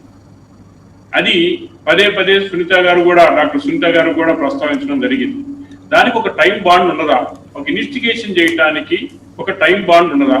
మరి ప్రత్యేకించి మన హైకోర్టే సిబిఐకి ఎంట్రస్ట్ చేసినప్పుడు సిబిఐకి ఎంట్రస్ట్ చేసే సందర్భంలో అప్పటి వరకు జరిగిన ఇన్వెస్టిగేషన్ లో జరిగినటువంటి ఇంప్రాపర్ ఇన్వెస్టిగేషన్ గురించి ప్రస్తావిస్తూ మళ్ళీ ఇది సిబిఐకి ఎందుకు మేము ఎంట్రస్ట్ చేస్తున్నామో త్వరితగా ఇన్వెస్టిగేట్ చేయండి, సరైన మూలాలు ఎత్తకండి, సరైనటువంటి ఇన్వెస్టిగేషన్ చేసి మరి ఎవరైతే కారకులయ్యారో హత్యకి వాళ్ళందరినీ కూడా త్వరగా నిర్ధారించండి అని చెప్పేసి దిశతో నీకు ఎంట్రస్ట్ చేసినప్పుడు సిబిఐ మీద బాధ్యత పెరిగిద్దా పెరగదా? దానికి టైం బాండ్ ఉంటుందా ఉండదా? ఒక గతంలో ఉన్న ఇన్వెస్టిగేషన్ ఏజెన్సీని మార్చి మీకు అప్పచెప్పినప్పుడు మీరు ఎంత ప్రాపర్ గా వ్యవహరించాలని చెప్పేసి కూడా మనం కోరాల్సినటువంటి పరిస్థితి ఉందండి. కాబట్టి అది పలు అనుమానాలకు రేకెత్తిస్తున్నటువంటి విధానం. అట్లాగే ఏదైతే కేసులు ఉన్నాయో ఇప్పుడు పబ్లిక్ లాకి ఏదైతే సొసైటీకి హాని చేసేటువంటి నేరాలకు పాల్పడినటువంటి ఆర్థిక నేరాలకి మరి దిశా చట్టం రూపంలో కానీ లేకపోతే ఇంకొకటి ఫోక్సో యాక్ట్ కింద కానీ ఇతర ప్రివెన్షన్ ఆఫ్ కరప్షన్ యాక్ట్ త్వరితగా ఒక టైం బాండ్ తోటి ఇవన్నీ కూడా త్వరితగా నిర్ధారించేసేటువంటి పరిస్థితి కూడా చట్టంలో మార్పు రావాల్సిన పరిస్థితి ఉంది. అట్లాగే రిప్రజెంటేషన్ ఆఫ్ పీపుల్ యాక్ట్ లో ఎవరైతే ఆర్థిక నేరాలు కావచ్చు, లేకపోతే గ్రీవియన్సెస్ అఫెన్సెస్ కావచ్చు, ఈనియస్ క్రైమ్స్ లో పాల్పడ్డారో గతంలో ఇంతకుముందు సుబ్బారావు గారు కూడా చెప్పారు. లా కమిషన్ మరి స్వీయ రిపోర్ట్ ఒకటి ఇచ్చింది. ఏమని, ఇదే కనుక కంటిన్యూ అయితే మరి ఈ రాజకీయ నాయకులు చేసేటువంటి పరిస్థితుల్లో భారతదేశానికి ఎంతో నష్టం జరిగే పరిస్థితి ఉంటుంది కనుక, న్యాయ వ్యవస్థను వాళ్ళు హోల్డ్ చేసుకునే పరిస్థితి ఉంటుంది కనుక, చట్టాన్ని వాళ్ళు హోల్డ్ చేసుకునే పరిస్థితి ఉంటుంది కనుక త్వరితంగా నిర్ధారించి వీళ్ళందరినీ అనర్హులుగా ప్రకటించమని చెప్పేసి చెప్పడం జరిగింది. ఎందుకంటే ఈ నేరస్తులే పార్లమెంట్ లో పోయినా లేకపోతే ఒక అధికారంలో ఉన్నటువంటి ఒక పోస్టు కొట్టినా దానికి ఏం జరుగుతుంది, వాళ్ళ కేసుల్ని నిర్విరామం చేసుకోవడానికి ఉపయోగించుకుంటారు తప్పితే భారతదేశానికి రిప్రజెంట్ చేసినట్టుగా మన కాన్స్టిట్యున్సీకి రిప్రజెంట్ చేసే విధానంగా కూడా ఎక్కడా కూడా లేదు. అది మన కళ్ళ ముందు కూడా ఆర్థిక నేరాలు, బ్యాంకులు ఇన్వాల్వ్ వాళ్ళందరూ, రాజకీయ నాయకులందరూ కూడా ఏం చేస్తున్నారని కూడా మనందరికీ కూడా కల్పిస్తున్నటువంటి ప్రజలు కోరుకుని ఇన్స్టెంట్ జస్టిస్, ఏదైతే త్వరితంగా న్యాయం కనుక విచారణ జరిగిందో అప్పుడే జరిగినటువంటి ఏదైతే హత్యలు కావచ్చు, లేకపోతే ఆర్థిక నేరాలు కావచ్చు, ఇతర కేసుల్లో కూడా సరైనటువంటి ఎండ్స్ ఆఫ్ జస్టిస్ జరిగే పరిస్థితి ఉంటుందని చెప్పేసి కూడా ఇన్స్టెంట్ జస్టిస్ కావాలని చెప్పేసి కూడా మనందరం కూడా కోరుతున్నాం.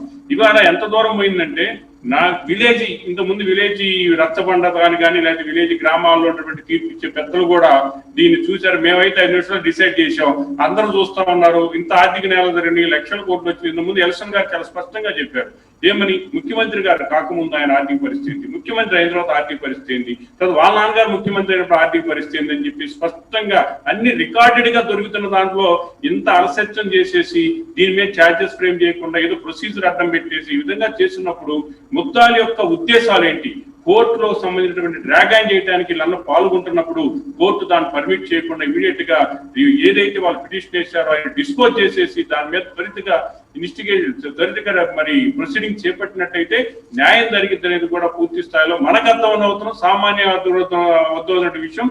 మరి ఈ పబ్లిక్ అంటే సిటిజన్ ఆఫ్, ఎవరైతే ఈ రోజు బాలకోటయ్య గారు మాట్లాడారో వాయిస్ ఆఫ్ ది సిటిజన్, ఒక సామాన్య మానవుడు ఏ విధంగా అయితే ఈ కోర్టుల మీద కానీ మిగతా వ్యవస్థల మీద కానీ ఏ విధంగా మరి కోర్టుల మీద నమ్మకం కలగటం, అట్లా మిగతా వ్యవస్థల మీద మరి సన్నగెళ్ళటం, అదే పరిస్థితి మళ్ళీ కోర్టులకు కూడా రావద్దు అని చెప్పేసి ఆయన ఒక సామాన్య మానవుడిగా కోరుకున్న విధానం కరెక్ట్ చెప్పారు.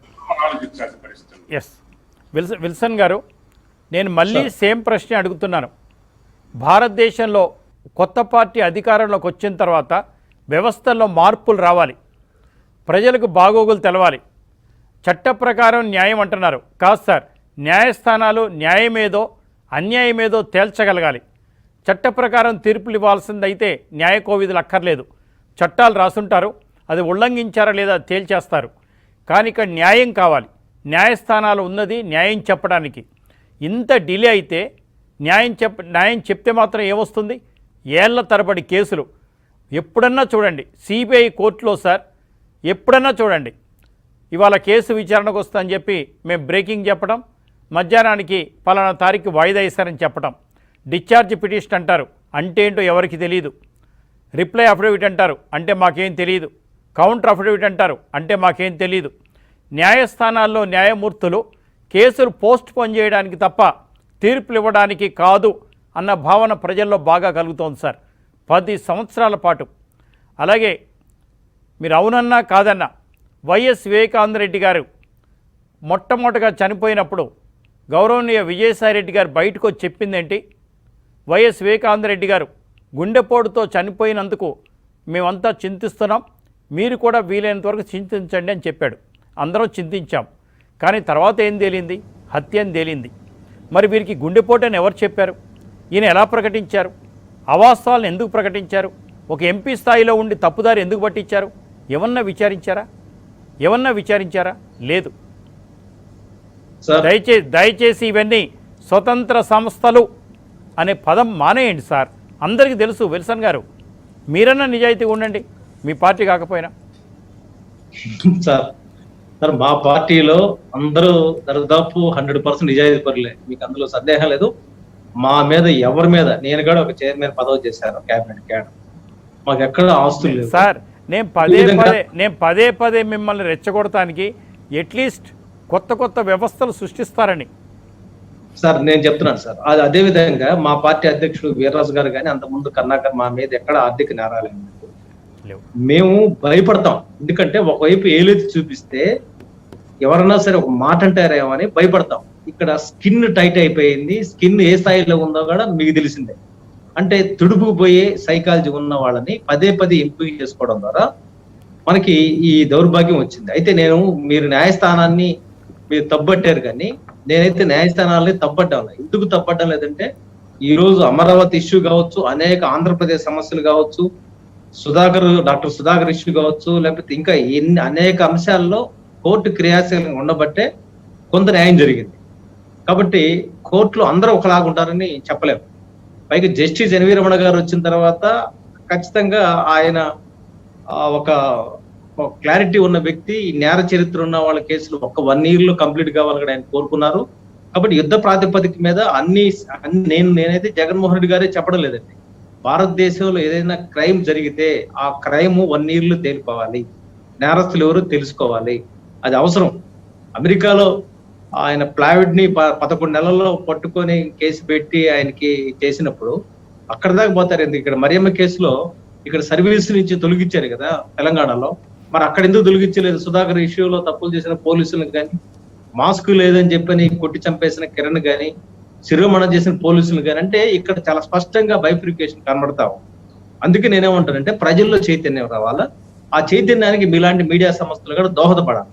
అదే విధంగా నేనేమంటానంటే నాకున్న అభిప్రాయం ఏంటంటే మన చేతుల్లో పవర్ వచ్చిన తర్వాత కూడా మన వాళ్ళని ఎవరన్నా టార్గెట్ చేసి చంపితే వాళ్ళ గురించి తెలుసుకోలేకపోతే మనకు ఆ పదవి ఉన్నా ఒకటే, లేకపోయినా ఒకటే. దురదృష్టం ఏంటంటే ఇంకొక 3 ఏళ్లు అనుభవించాల్సిన పరిస్థితి రాష్ట్ర ప్రజలు ఉన్నారు. అందుకే నేనేమంటానంటే ఒక క్లారిటీ ఉండే అడ్మినిస్ట్రేషన్ రావాలంటే ఒక నేషనల్ పార్టీగా భారతీయ జనతా పార్టీ లాంటి పార్టీని ఎంపిక చేసుకోమంటాం. కానీ మమ్మల్ని ఏం చేశారు? 1% ఓట్లతో పక్కన పెట్టారు. ప్రజా చైతన్యం తీసుకురావాలి. మీలాంటి మీడియా సంస్థలు అంటే కొన్ని మేము చేయలేకపోవచ్చు, కొన్ని చేయొచ్చు. జాతీయ పార్టీలకి కొన్ని ఇబ్బందులు ఉంటాయి, కొన్ని అలిగేషన్లు ఉంటాయి. అయితే అదే సమయంలో ఈ దేశంలో మధుకోడ కానీ, అదేవిధంగా లల్లు ప్రసాద్ కానీ వీళ్ళంతా జైలుకు పోయిన చరిత్ర మన ఎవరు కాదలేనిది. కాబట్టి ఖచ్చితంగా శిక్ష పడుతుంది, అందులో సందేహం లేదు. అదే కొంత టైం పట్టచ్చు. ఈలోపు పబ్లిక్ అవేర్నెస్ బిల్డ్ అవ్వాలా. అందుకే ప్రజలు రోడ్డు మీదకి వచ్చే రోజు వస్తుందని నేనైతే భావిస్తున్నాను. ఎందుకంటే ప్రజలు వాళ్ళ సమస్యల్ని పరిష్కారం చేసుకోవడానికి ఒక ప్రభుత్వాన్ని ఎంపిక చేసుకున్నారు. మనకి ప్రజాస్వామ్యబద్ధంగా 5 ఏళ్ళు పరిపాలన కాలం ఉంది. ఈ 5 ఏళ్ళు పరిపాలన కాలంలో ఖచ్చితంగా వాళ్ళు చేయాల్సింది చేయాలా. చేయకుండా వాళ్ళు ఇన్ని తప్పులు చేస్తున్నా, మరి పప్పు బేలాల లెక్క ఉన్న ఎన్ని కూడా ఖర్చు పెట్టేసిన తర్వాత 2 లక్షల వరకు కూడా ప్రతి తల మీద మరి రుణభారం పడ్డా మళ్ళీ ఆయన్ని ఎంపిక చేసుకుంటున్నారంటే ఎక్కడ లోపం ఉంది. కాబట్టి ప్రజానీకంలో కూడా ఒక అవేర్నెస్ బిల్డ్ అవ్వాలా. దానికి మీడియా సంస్థలు రాజకీయాలకు అతీతంగా పనిచేయాలని నేనైతే కోరుకుంటున్నాను. మీ ఛానలే కాదు, అన్ని ఛానల్స్ కూడా రాజకీయాలు పక్కన పెట్టేసి ఇక్కడ ప్రజలకు ఏం జరుగుతుంది నేను చెప్తున్నాను. గత ప్రభుత్వంలో కూడా అనేక కేసులు చంద్రబాబు నాయుడు గారి హయాంలో కూడా స్టేలు తెచ్చుకున్నారు. ఈ స్టేల్ కార్యక్రమం కూడా సరైనది కాదు. మంచో చెడు తేల్చి చెప్పేయాలి. దశాబ్దాల తరబడి, సంవత్సరాల తరబడి స్టేల్తో నడిస్తే నిజాలు బయటికి రావు. ప్రజలకు కావాల్సింది ఫ్యాక్ట్. అదేవిధంగా ఇందాక మీరు చెప్పినట్టుగా కోడికత్తి కేసులో ఆయన అంత స్థాయిలో స్పందించారు కదా, ఇప్పుడు ఆయన చేతులు అధికారం ఉంది. కోడికత్తి కేసులో ఆయన ఈ రోజు ఆ వ్యక్తి వైసీపీలో ఏదో పదవులు ఉన్నాడనో లేకపోతే ఇంకొకటి ఆ కార్యకర్తగా ఉన్నాడు అనేది అర్థమైపోతా ఉంది కదా. మరి నేనేమంటానంటే ఎస్సీ, ఎస్టీ, బీసీ, మైనారిటీ, బడుగు వర్గాలకు సంబంధించిన వాళ్ళకి ఈ ప్రభుత్వం వ్యతిరేకంగా ఉంది.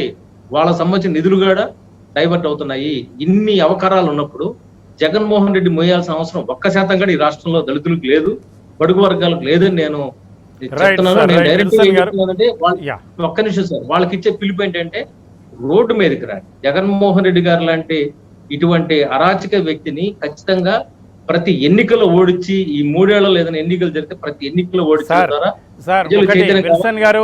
విల్సన్ గారు ఎన్నికలు కులాల వారీగా, మతాల వారీగా, వర్గాల వారీగా డబ్బు తీసుకొని కొంతమంది, వేరే విధంగా కొంతమంది ఓటు వేసే పరిస్థితి ఉన్నప్పుడు దయచేసి గెలిచిన వాళ్ళంతా గొప్పవాళ్ళు, ఓడిన వాళ్ళంతా హీనులు అనే పదాన్ని మానేయండి సార్.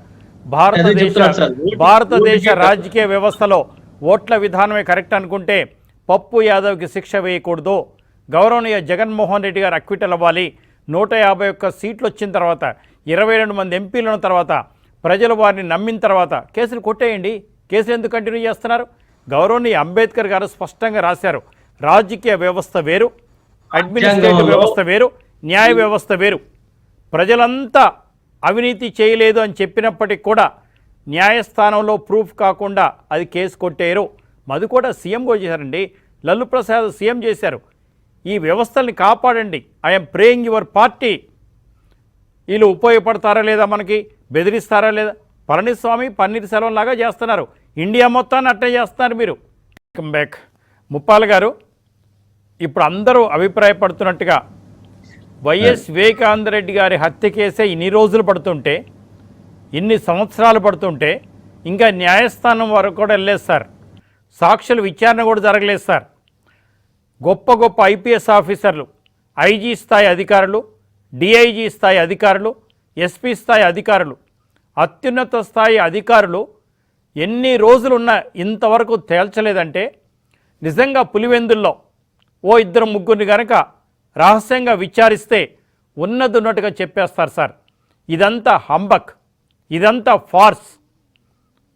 విల్సన్ గారు ఒప్పుకున్నా ఒప్పుకోకపోయినా కేంద్ర ప్రభుత్వ ఆధీనంలో ఉన్నమాట వాస్తవం. వాళ్ళు ఏం చెప్తే అదే జరుగుద్ది. ఉందంటే హత్య జరిగిందంటే హత్య జరగలేదు, లేదు వివేకానంద రెడ్డి గారే తనకు తానే హత్య చేసుకున్నారని కూడా ప్రూఫ్ చేయగలరు సార్. ఒకటి సాంబశివరావు గారు, మీరు వివేకానంద రెడ్డి దాంట్లో మనం గుర్తించవలసింది, ఇందాక మిత్రులు మాట్లాడేటప్పుడు చెప్పారు, సునీత గారు చెప్పారు, ఇది అంతా కూడా జగన్మోహన్ రెడ్డికి వాళ్ళ కుటుంబ సభ్యులకి తెలుసు ఎవరు చేశారో నేరం అని చెప్పేసి. దానికి ఉదాహరణే జగన్మోహన్ రెడ్డి గారు ఆంధ్రప్రదేశ్ హైకోర్టులో సిబిఐ విచారణ జరపాలి తన బాబాయి హత్య విషయం మీద అని చెప్పేసి పిటిషన్ దాఖలు చేశారు. తర్వాత సునీత గారు వాళ్ళ తల్లి గారు కూడా హైకోర్టులో వేశారు. ఇవన్నీ కూడా విచారణకు వచ్చినప్పుడు జగన్మోహన్ రెడ్డి గారు నేను సిబిఐ విచారణ, మా బాబాయ్ మీద వేసిన పిటిషన్ సిబిఐ విచారణ జరపాలని ఏదైతే పిటిషన్ దాఖలు చేశానో అది నేను ఉపసంహరించుకుంటున్నాను అన్నాడు. అప్పుడే వాస్తవం ప్రజలకు అర్థమైపోయింది. జగన్మోహన్ రెడ్డికి ఎవరు చంపారో తెలుసు, కానీ వాళ్ళు వైఎస్ఆర్సీపీకి అనుకూలంగా ఉన్న వెంటనే ప్రముఖ వ్యక్తులు కూడా దాంట్లో ఇన్వాల్వ్ అయ్యి ఉన్నారని తెలుసు. కాబట్టి వాళ్ళని రక్షించుకోవడానికి ఈయన ఫర్దర్ గా సిబిఐ ఎంక్వైరీ వద్దన్నారనేది ఆ రోజునే నిర్ధారణ అయిపోయింది. కానీ ఇక్కడ చాలా విచారకరం ఏంటంటే అండి, తన బాబాయి విషయంలోనే దోషుల్ని పట్టించకపోకుండా పోవటమే కాకుండా సునీత గారు ఒకటి చెప్పారు, నేను పులివెందులు వెళ్తే నాతో మాట్లాడడానికి కూడా ప్రజలు భయపడుతున్నారు, నా కుటుంబానికి ప్రాణాపాయం ఉంది, అంతేకాకుండా సాక్షులు కూడా కొంతమంది చనిపోతే దాన్ని సహజ మరణంగా చిత్రీకరిస్తూ ఉన్నారు వీళ్ళు అని చెప్పేసి చాలా స్పష్టంగా చెప్పింది.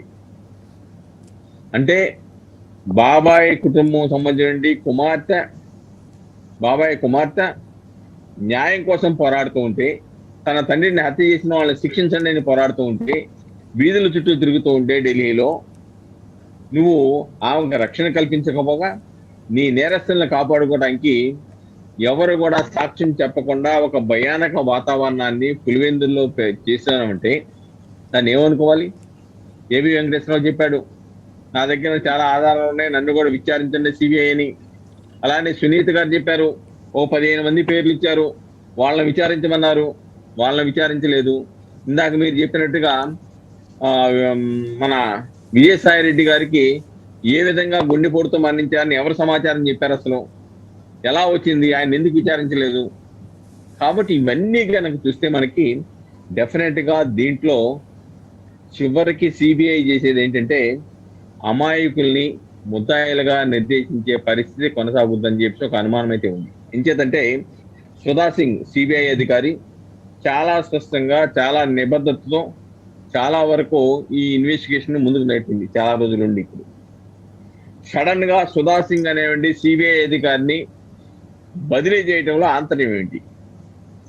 ఏ రాజకీయ కుట్ర దీంట్లో ఇమిడి ఉంది? ఎవరిని ఇన్ఫ్లుయెన్స్ చేశారు? ఎందుకు శుభ్రంగా నిజాయితీగా చాలా నిబద్ధతతో జరుగుతున్న ఇన్వెస్టిగేషన్ ని మధ్యలో ఎందుకు ఆపడానికి ఆమెను బదిలీ చేశారు అధికారిని? కొత్త వాళ్ళని ఎందుకు ఎంచుకున్నారు? దీని వెనక ఉన్న కుట్ర ఏంటి? ఇవి కూడా ప్రజలు ఆలోచించాల్సిన అవసరం ఉంది.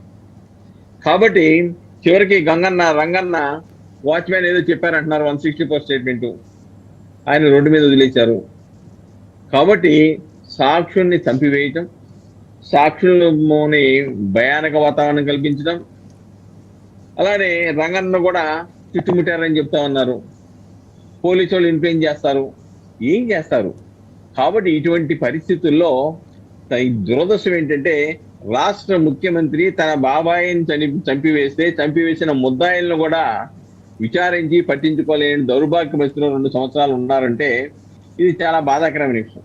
ఇంకోటి ఏంటంటే సాంబశివరావు గారు, క్రిమినలైజేషన్ ఇన్ పాలిటిక్స్ లో నేరారోపణను ఎదుర్కొన్న వాళ్ళు ముఖ్యమంత్రులు కనుక అయితే వాళ్ళు చేసే పని ఏంటంటే నేరస్తులను ప్రోత్సహిస్తారు, వాళ్ళ మీద ఉన్న నేరాలు ఏవైతే కేసులు నమోదు చేయబడ్డాయో ఆ కేసులు తమ చేతుల్లో ఉన్నటువంటి పోలీసును ఉపయోగించుకొని కేసులు ఎత్తేసుకోగలుగుతారు. ఇది వీళ్ళు చేయగలిగింది. కాబట్టి అదే పని ఆంధ్రప్రదేశ్ ముఖ్యమంత్రి కూడా చేస్తున్నాడు. తన మీద ఉన్న పబ్లిక్ సర్వెంట్లను కూడా విధులకు ఆటంకపరిచి వాళ్ళ మీద దౌర్జన్యం చేసిన కేసులు కూడా పోలీసు వాళ్ళ చేత జీవోలతో విత్డ్రా చేయించేశాడు.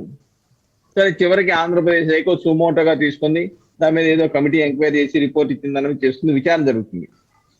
కాబట్టి ఇక్కడ చాలా స్పష్టం ఏంటంటే, క్రిమినలైజేషన్ ఇన్ పాలిటిక్స్ లో ఉన్నవాళ్ళు ముఖ్యమంత్రులుగానో లేకుంటే ప్రధాన పదవుల్లో ఉంటే నేరారోపణలు ఎదుర్కొంటున్న వాళ్ళు అది నేర సామ్రాజ్యం అవుతుంది తప్ప ప్రజాస్వామ్యం అవ్వదు. కాబట్టి ఈ రాష్ట్రంలో జరుగుతుంది అదే. టీవీలో చూశాను నేను. దేవినేని గారి కారు మీద దాడులు చేశారంటున్నారు. అంటే ప్రత్యర్థుల మీద దాడులు చేయటం, బిల్డింగ్లు కూలగొట్టడం, ఎవరు విమర్శిస్తే వాళ్ళ మీద కేసులు పెట్టడం, న్యాయ వ్యవస్థలు కూడా ఆభాసపాలు చేసి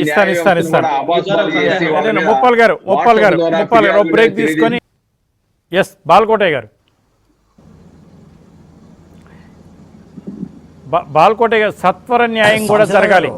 ఇవాళ అమరావతి విషయం ఏదో ఒకటి తేల్చేయాలి. దాదాపు 500 పైచిలకు రోజు 600 రోజుల దగ్గరకు వస్తూ ఉంది. ఇన్ని రోజులు ఉండకూడదు సార్. అమరావతి రాజధానిగా కొనసాగటం న్యాయమా కాదా, చట్టబద్ధమా కాదా, లెజిటిమేట్ ఎక్స్పెక్టేషన్ అని చెప్పి నిన్నగాక మొన్న ఒక అద్భుతమైన జడ్జిమెంట్ ఇచ్చారు సార్. ఒక్కసారి అగ్రిమెంట్ కన్క్లూడ్ అయిన తర్వాత లెజిటిమేట్ ఎక్స్పెక్టేషన్ మీ హక్కు. అది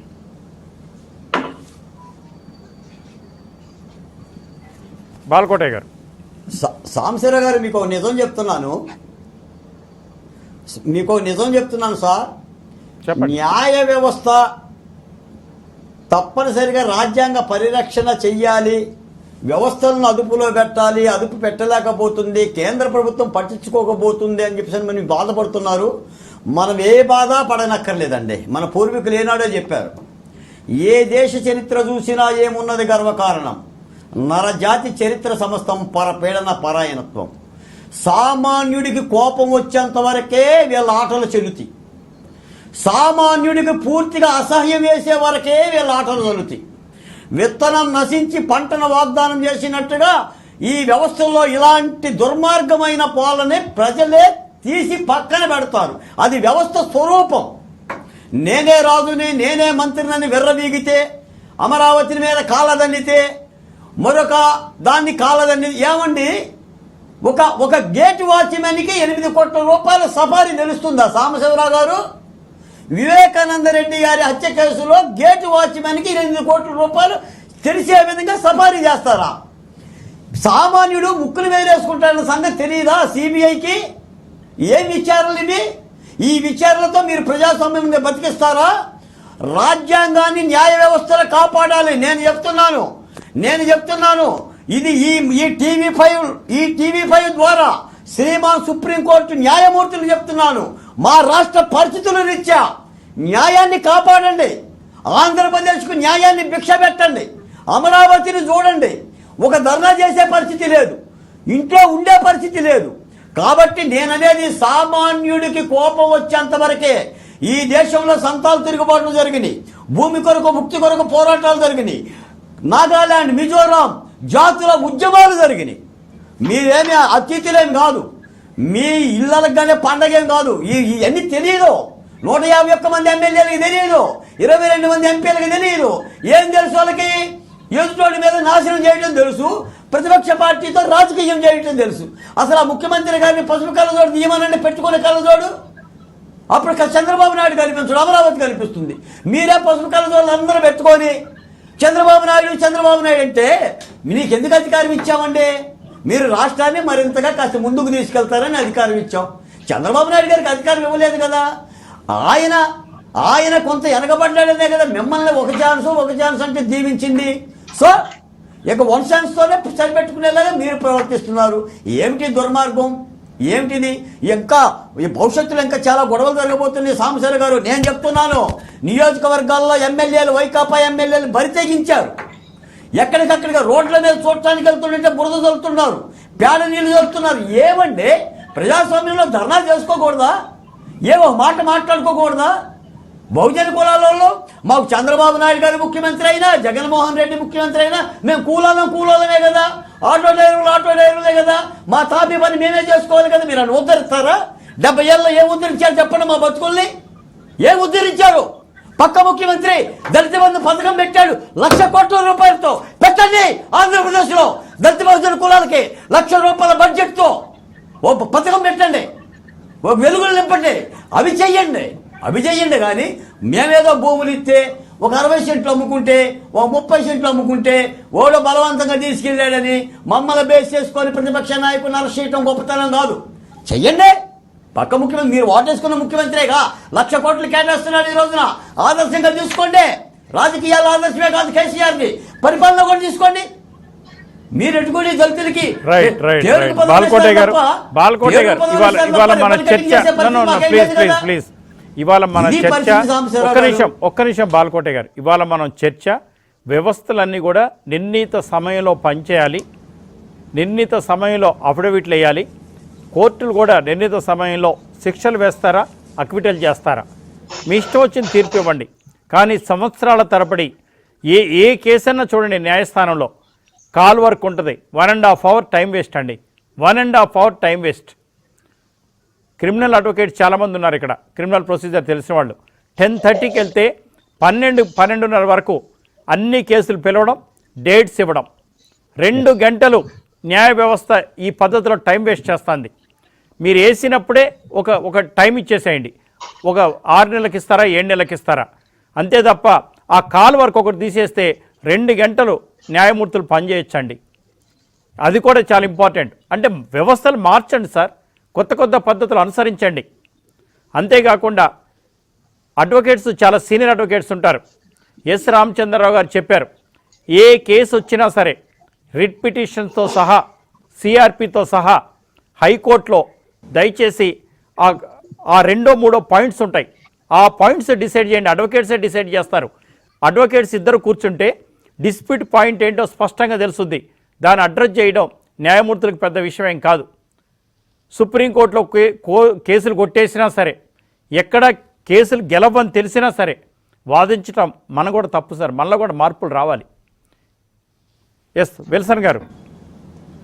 సార్ ఇప్పుడు మీరు న్యాయమూర్తులు వాళ్ళ బాధ్యతలు అవన్నీ కూడా మీరు బాధతో ఆర్తగీతం లాగా మా దేవరకొండ బాలగంగాధర తిలక్ ఆర్తగీతం అనే ఒక కవిత రాశాడు. అట్లాగే మీ గుండెల్లోంచి ఆర్తగీతం అనేది మాకు వినిపిస్తా ఉంది, అందులో ఇంకొక సందేహం లేదు, మీకు ఏకీపిస్తున్నాం. అయితే అదే సమయంలో ఒక ఎంపీ వాళ్ళ పార్టీ ఎంపీ మీదనే గుండెల మీద కూర్చొని మరి కొట్టారని చెప్పడ్డ ఎంపీ దారుణమైన పరిస్థితిలో ఉంటే ఇదే కోర్టు కదా ఆయనకి బెయిల్ ఇచ్చింది. అదేవిధంగా సుధాకర్ విషయంలో సిబిఐకి ఆదేశించింది కదా ఇదే కోర్టు కదా. ఈరోజు అమరావతి రక్షణ అనేది ఖచ్చితంగా కోర్టు ద్వారానే కదా సాధ్యం. కాబట్టి కోర్టు, ఫోర్త్ ఎస్టేట్ ఎలా అయితే మీడియా మీరు ఎంత రెస్పాన్సిబిలిటీ తీసుకున్నారో క్రియాశీలంగా ఉండే జడ్జీలు కూడా అంతే రెస్పాన్సిబిలిటీ తీసుకుంటారు. బట్ లేట్ అవ్వచ్చేమో కానీ న్యాయం మాత్రం ఖచ్చితంగా జరుగుతుంది నాకు నమ్మకం. ఎందుకంటే మన దేశంలో అనేక మంది జైలు పోయారు, చిదంబరం దగ్గర నుంచి మధుకోట, ఇంతకు ముందు చెప్పినట్టుగా లల్లూ ప్రసాద్ యాదవ్ చాలా మంది పోయారు కదా. అదేవిధంగా శ్రీలక్ష్మి గారు, అధికారులు కూడా ఐఏఎస్లు ఐపీఎస్లు కూడా పోతున్నారు. అయితే కొంత ఆలస్యం జరగచ్చు. అయితే ఒకటి గమనిస్తుంటే మీరు ఇందాక వివేకానంద రెడ్డి గురించి బాధపడ్డారు. నేనేమంటానంటే రాజకీయ అవసరాల కోసం గత ప్రభుత్వంలో చంద్రబాబు నాయుడు గారు కూడా ఎవరి మీద అయితే ఆరోపణలు ఉన్నాయో వాళ్ళ మీద ఎవరి మీద కూడా విచారణ చేయలేదు. వాళ్ళకు సంబంధించిన ఇంటెలిజెన్స్ అధికారి వెంకటేశ్వరరావు గారు ఆధారాలు ఉన్నాయంటున్నారు కానీ ఆయన ఎక్కడ ప్రజాపరి దృష్ట్యా బయట పెట్టలేదు. ఆ విషయంలో గత ముఖ్యమంత్రి కూడా నా దృష్టిలో తప్పే చేశాడు. ఎందుకంటే హైకోర్టు యాక్షన్ ఇస్తే ఇచ్చి ఉండొచ్చు, కానీ వాళ్ళు చేయాల్సిన పని వాళ్ళు చేయలేదు. వాళ్ళకి ఎక్కడో సైకలాజికల్ గా ప్రాబ్లం, జగన్మోహన్ రెడ్డి ఈ ఇష్యూ వల్ల ఓట్లు ఎక్కువ వస్తాయేమని. అది కాదు, ఓడిపోయినా సరే ఒక మాట మీద నిలబడితే ఆ మాటకి ఎప్పుడు వాల్యూ ఉండదు రాజకీయాలు. కాబట్టి అప్పుడు లాస్ట్ టైం చంద్రబాబు నాయుడు గారు నేను చెప్పే న్యాయ వ్యవస్థను కించపరచాలని ఇంకో విధం కాదు, మరింత క్రియాశీలంగా వ్యవహరించని చెప్తున్నాం. ప్రతి కేసుకు నియమిత సమయం పెట్టబడ్డా. ఒక్క నిమిషం సార్, ఇప్పటి వరకు కోర్టులు స్టే ఆర్డర్ ఇవ్వడం, స్టేటస్ ఇవ్వడం కాదండి, ఇంజక్షన్ ఆర్డర్ కాదు. ఇప్పుడు సార్ రాజకీయ పార్టీలు కాదండి, నేను మాట్లాడుతుంది వ్యవస్థల మీద. సిబిఐ ఒక కేసు, ఒక్క నిమిషం please listen, okay. CBI with in టైంలో షార్ట్ షీట్ వేయాలండి. న్యాయ వ్యవస్థ కూడా విత్ ఇన్ టైంలో అక్విటలైనా చేయండి లేదా శిక్షలైనా వేయండి. సంవత్సరాల తరబడి ఈ వ్యవస్థను మార్చండి, చట్టాలను మార్చండి. ఇద్దరు ప్రముఖ అడ్వకేట్స్ మన దగ్గర ఉన్నారు. వారు టీవీలో చెప్పలేకపోవచ్చు, వారికి ఎంత బాధ ఉంటుందో నాకు తెలుసు. ఆర్గ్యుమెంట్స్ వినండి, కేసు క్లోజ్ చేయండి సార్, ఖాళీలు భర్తీ చేయండి. ఏ కోర్టులో చూసినా 50%. Please conclude. ఈ రెండు వ్యవస్థలు కూడా వాళ్ళ గౌరవం వాళ్ళు కాపాడుకోవాలా, ప్రజలు గమనిస్తుంటారు సార్. అరుషిని అమ్మాయిది ఎన్నేళ్ల తర్వాత ముద్దాయిలు బయటకు వచ్చారు కాబట్టి ప్రతిదీ ఖచ్చితంగా రికార్డెడ్ ఉంటుంది. ప్రజలే న్యాయమూర్తులు. ప్రజల న్యాయమూర్తులు ఎట్లా అవుతారు సార్? ప్రజల న్యాయమూర్తులు ఎట్లా అవుతారు? ఈ పదాలు మానేయండి. వాళ్ళ మనోభావాలు సార్, వాళ్ళ మనోభావాల్ని ఖచ్చితంగా న్యాయమూర్తులు ప్రతిఫలిస్తారు. ఆలస్యం కావచ్చు అంతే తప్ప ఎల్లకాలం ఆపలేరు. అదేవిధంగా ఇప్పుడు ఆ సిబిఐ ఇద్దరు అడ్వకేట్స్ మీద కూడా విమర్శలు వచ్చాయి. అది కూడా ప్రజల్లోకి వెళ్ళిపోయింది. కాబట్టి ప్రజల్లోకి వెళ్ళిపోతే మాకు లాభం ఏంటండి? మీరు తీర్పులు త్వరగా ఇవ్వండి, అటువంటి అడ్వకేట్స్ని తీసేయండి, వ్యవస్థను మార్చండి. ప్రజల్లోకి వెళ్ళిపోయింది. ప్రజలు ఏం చేస్తారండి? సిబిఐ అడ్వకేట్స్ తీమని ప్రజలు చెప్తారా? ప్రజల్లో నుంచి వచ్చే చైతన్యమే అన్నిటికీ దారితీస్తుంది. సర్లే, ఇక అట్లా మాట్లాడితే మనం ఏం చేస్తాం?